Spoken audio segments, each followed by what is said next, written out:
இன்னைக்கு new year. என் பக்கத்தில் கூட யாருமே இல்லை new year happy new year அப்படின்னு சொல்கிறதுக்கு. ஏன்னா தனியாக தான் இருக்கேன்.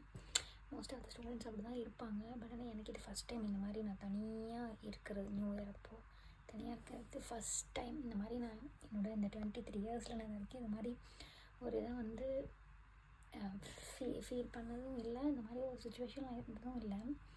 நானாக தான் சூஸ் பண்ணி இதுக்கு வந்தேன். பட் ஆனால் ஒரு மாதிரி டிஃப்ரெண்ட்டாக ஃபீல் ஆகுது. இது என் கூட எப்போயுமே எப்படினாலும் ஃப்ரெண்ட்ஸ் இருப்பாங்க, இல்லைன்னா வந்து எங்கள் அம்மா அப்பா இருப்பாங்க, யாராவது ஒரு சுற்றி இருந்துகிட்டே இருப்பாங்க. லாஸ்ட் 2 இயர்ஸ் நியூ இயர் வந்து என் மியா லூனா என் கூட தான் இருந்தாங்க. இப்போ அவங்கள வந்து எல்லாத்தையும் ரொம்ப மிஸ் பண்ணுவேன். வீட்டுக்கு போகும்போது தான் இருக்குது, ஆனால் என்னால் போக முடியாது.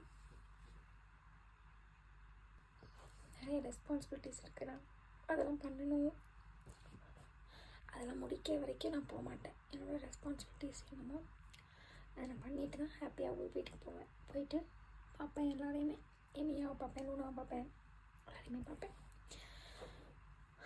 அண்ட் எல்லாத்துக்கும் ஹாப்பி நியூ இயர். இந்த மாதிரி நிறைய ஸ்டூடெண்ட்ஸ் இங்கே கஷ்டப்பட்டுட்டு யார்கிட்டையும் சொல்ல முடியாமல் அழுதுட்ருக்கீங்க. நான் டெய்லியும் தான் அழுதுட்ருக்கேன். காலையில் வேலைக்கு போகிறேன், நைட்டு வந்து எனக்கும் என் பிள்ளைக்கு மட்டும் தான் தெரியும் இந்த ஃபீல் பண்ணுறேன் இங்கே இருந்து அப்படின்னு.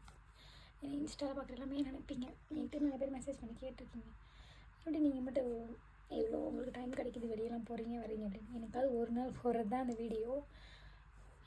எல்லாருமே எல்லாத்தையும் ஹாப்பியாக வந்துட முடியாது, எல்லோரும் எல்லாத்துலேயும் சோகமாக வந்துட முடியாது. எல்லாருக்குமே எல்லா ஃபீலிங்ஸுமே வந்து தான் போகும். அதுதான் வந்து வாழ்க்கை. Anyways, happy new year. ஹாப்பியாக இருங்க எல்லோரும். முக்கியமாக இந்த மாதிரி ஃபேமிலியை விட்டு வந்தவங்க போல்டாக இருங்க. கண்டிப்பாக நம்ம நினச்சி வந்தது ஒரு நாள் நடக்கும்.